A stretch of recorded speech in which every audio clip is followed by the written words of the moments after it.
The People of Sparks, sequel to The City of Ember, written by Jeanne DuPrau. Chapter 21. Attack and Counterattack. The morning after the trouble at the fountain, Dune awoke to a clamor rising through his window from the front of the hotel. He looked out, but he could see only the tops of people's heads, all clustered around the front steps. He ran downstairs with his shirt still unbuttoned, flapping around him, to see what was happening. The doors of the hotel stood open. Through them he saw a heap of trash had been dumped on the front steps. He went closer and looked. The pile seemed to consist of rotten vegetables and filthy rags, scattered all over, with shiny green leaves and sharp twigs and long creepers pulled up by their dirty roots. Dune stared at it with the same sick feeling he'd had when he saw the black words on the hotel walls. It wasn't so much the pile itself that made him feel sick. It was whoever did this that hated the people of Ember, and hated Dune himself in particular. This was an act of revenge. He went outside, edging around the pile. Clary was standing on the step just below it, peering down at the leaves and branches. "Why would they bother to scatter leaves on everything?" she said. "And they're all the same kind, too." She picked up a sprig and looked closely at the bright green leaves, rubbing them between her fingers, sniffing them. "Strange," she said. But most people were too upset to pay attention to the contents of the pile. An angry buzz filled the air, and now and then one voice or another rose above the rest. "This is an outrage!" It was a clear, sharp voice. Ticks, Dune was sure. Then a high voice. "I hate them! I hate them!" That must be Lizzie. And sure enough, there she was, standing near Tick, dunking her shoes in a bucket of water to get the dirt stains off.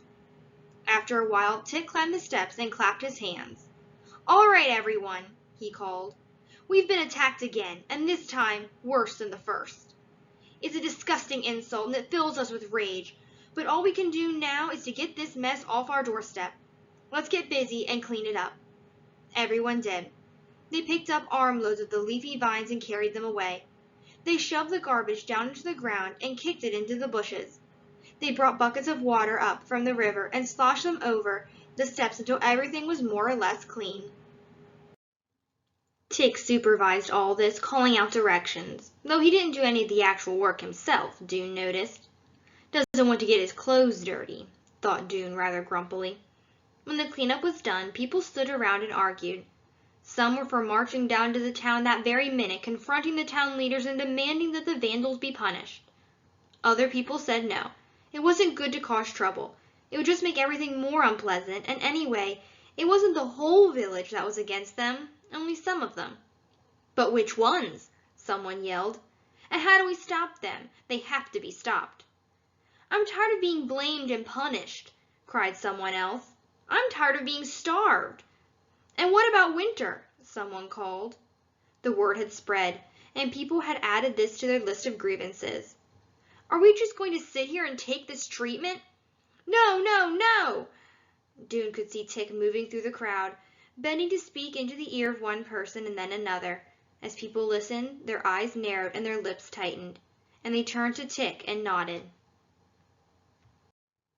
The shouting died down after a while because people couldn't agree on a course of action. If they didn't go to work, they wouldn't get any lunch. So most of them went back to their ordinary routines.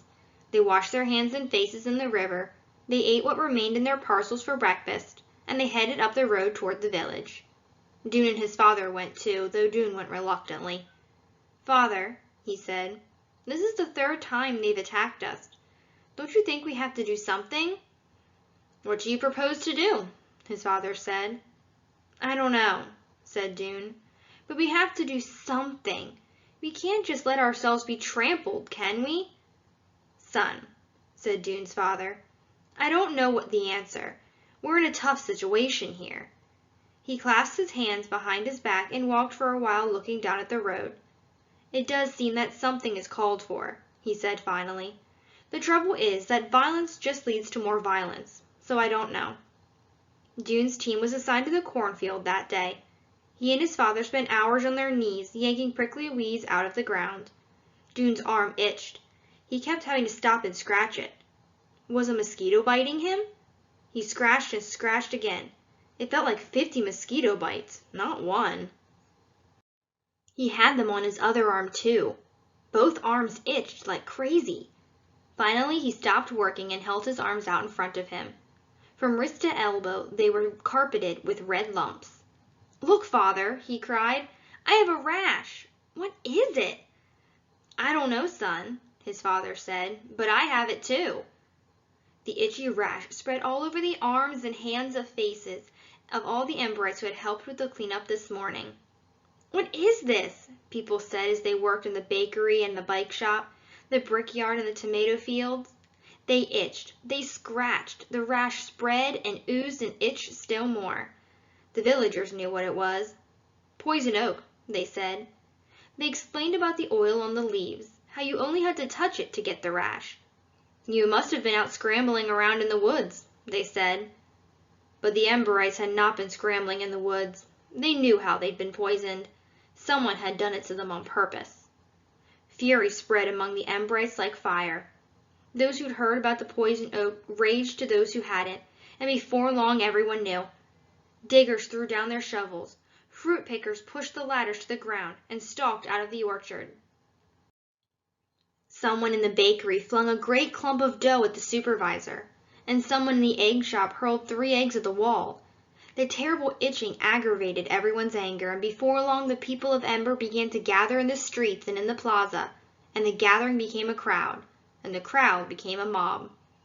Dune ran into the village with the other field workers and found himself in the middle of this mob. He heard Tick's voice from somewhere nearby. "They gave us poison! What shall we give them?" When there was no response but a confused babble, the question came again, louder.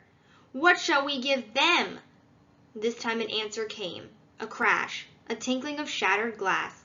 Someone had thrown a rock through the window of the town hall. Cheers arose, and all around him Dune saw people suddenly bending over, looking for rocks to throw. More crashes, more yells. People started snatching things from the stalls. A jar of jam came sailing overhead.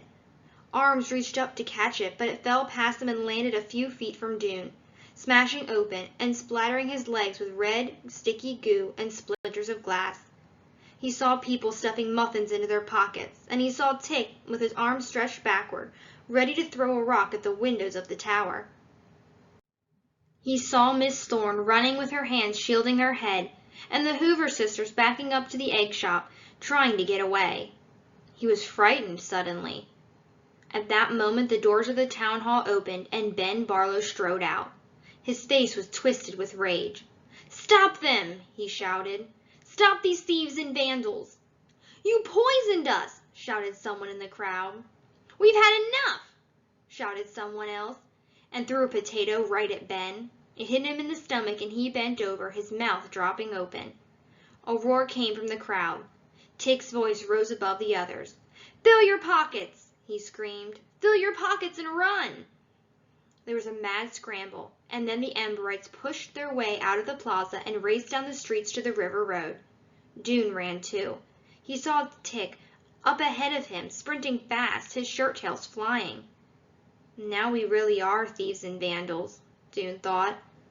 Was this a bad thing? Or was it exactly what the people of Sparks deserve?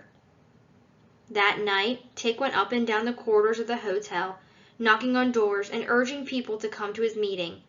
They did come, at least 100 of them by Dune's count. They gathered at the head of the road as daylight was fading. Dune saw Chet and Gil and Allie and Elvin from his old class at the Ember School, along with people he knew from the pipeworks, people he knew from Ember's shops, and others. Most of them were boys and men, but there were women and girls too. Most were silent, but some whispered excitedly to each other. They formed a semicircle in front of Tick, who had climbed onto his tree stump. Dune saw Lizzie standing near Tick, gazing up at him wide-eyed. The moon shone behind Tick's head. It gave a silver edge to his hair, but left his face in darkness. "All right," Tick said. His voice was quiet, but instantly the whispering had stopped. "Our time has come. They've attacked us 3 times now. Today we showed them a little of our anger. We made them understand that we won't be taken advantage of anymore. They must know that if they hurt us, They will be hurt too. We will strike back. We are warriors now. Murmurs of approval rumbled through the crowd. Dune was standing at the rear, heard several echoes of Tick's words. Strike back. Yes, we have to strike back. We are warriors. We must be ready, Tick said. When the next confrontation comes, we won't be as disorganized as we were today. We'll have a plan, and we'll be armed. More murmurs, and a ripple of excitement. How will we arm ourselves? Tick asked. He answered the question himself.